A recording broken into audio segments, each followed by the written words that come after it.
Signs and portents, prophecies of doom, the supernatural is closely bound up with the story of Clan Mackenzie. I'm in the grounds of Brahan Castle, once home to the Mackenzie Earls of Seaforth.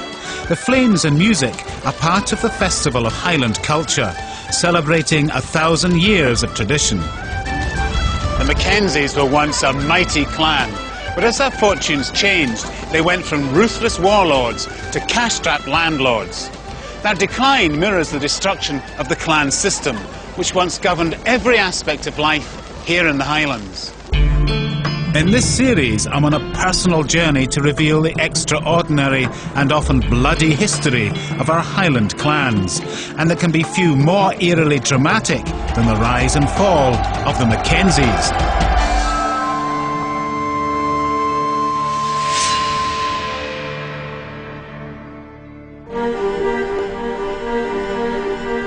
Of all clan castles, Eilean Donan is, for me, the most iconic. And it was here, on the shores of Loch Duich in Kintail, that the Mackenzie story really begins, when Coinneach MacCoinneach, Kenneth son of Kenneth, gave his name to the clan in the 13th century. The Mackenzies were once the most powerful clan in the north of Scotland. They got to the top by acting as royal agents for a succession of Scottish kings, being in effect the monarchy's strongmen here in this part of the Highlands. The growth of Mackenzie power nearly always came at the expense of other clans, but especially in the MacLeods of Lewis. In the 1600s, the MacLeods had made the island of Lewis almost ungovernable, and King James VI was desperate to pacify this turbulent part of his kingdom. It really seems that James VI hated Gaelic culture. He saw Highlanders as mad, bad and barbarous, the very antithesis of civilised society.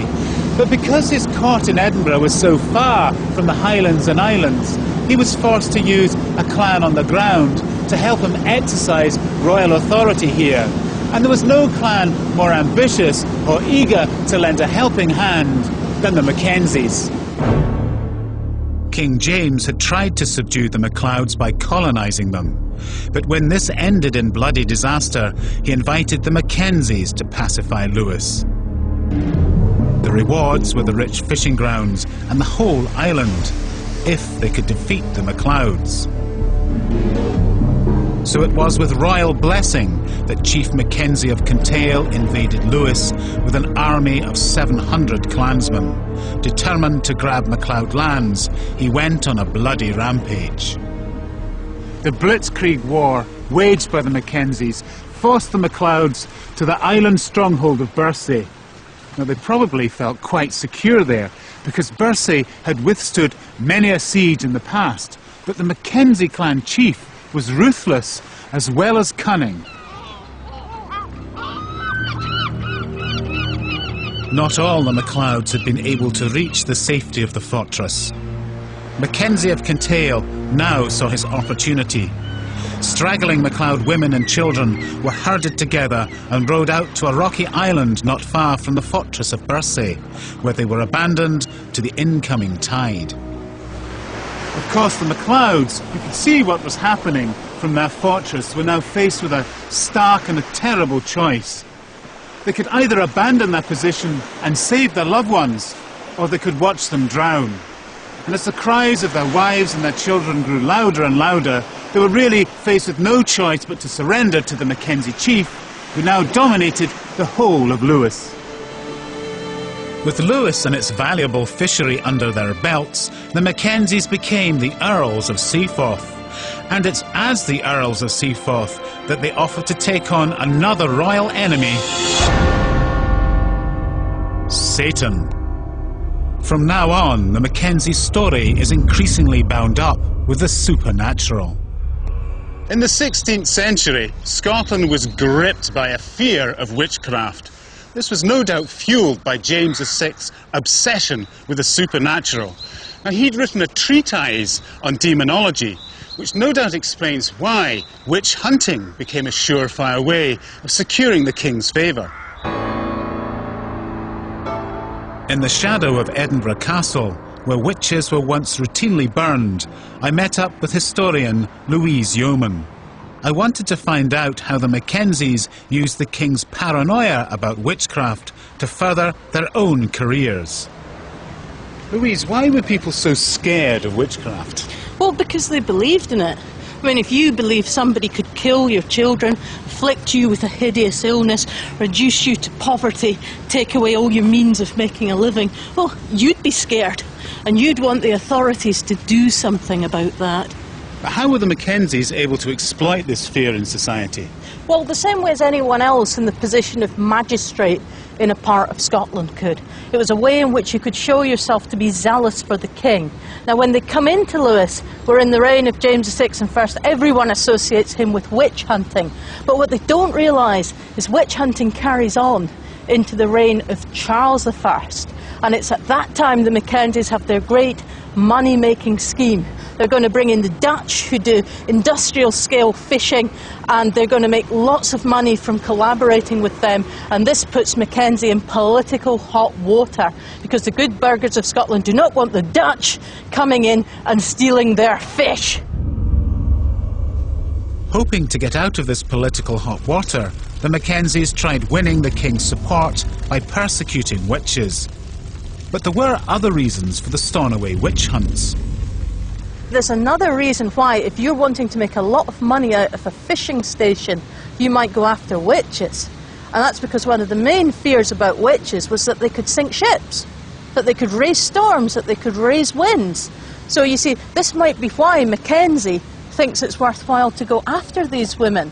You don't want witches on the loose when you're trying to turn Stornoway into a sort of international fishing centre, do you? So the Mackenzies were willing to burn witches to advance their business interests. But perversely, the clan became victims of the dark arts themselves when one of their own claimed supernatural powers. The next stage of my journey takes me back to Brahan Castle near Dingwall. For centuries, this was the eastern power base of the Mackenzie lords of Seaforth. Not long after the Stornoway witch trial, another Mackenzie emerges from the obscurity of history, Coinach Oa, or the Brahan seer, whose prophecies are said to have foretold the end of the Mackenzie dynasty and the collapse of the Highland way of life.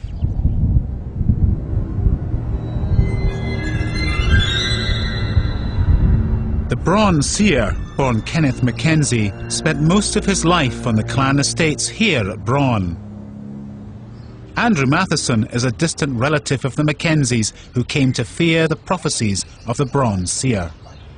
He was consulted pretty widely by people who wanted to know what was going to happen. And the final thing, the pinnacle of his career, was when he was consulted by Lady Seaforth in Brahan Castle, which is where we're standing now. And she wanted to know something that was very important to her, and he eventually was persuaded to tell her, and that was his final downfall. So what happened? What was he reluctant to tell her about? Right, well, her husband was away, had been away for quite a long time, and he was having a wonderful time in Versailles, and Lady Seaforth was getting worried and frustrated and cross about his absence. So she called for the Brahan seer and asked what he was doing. Well, the Brahan seer spent a lot of time gazing through his stone and seeing the future. And he told her that this was where Lord Seaforth was, that he was surrounded by all the finery, by lots of lovely ladies, and misbehaving himself thoroughly. And she didn't like that. No woman would like to be told that. So she had him condemned as a witch, and was finally rolled down the hill at Fortrose in about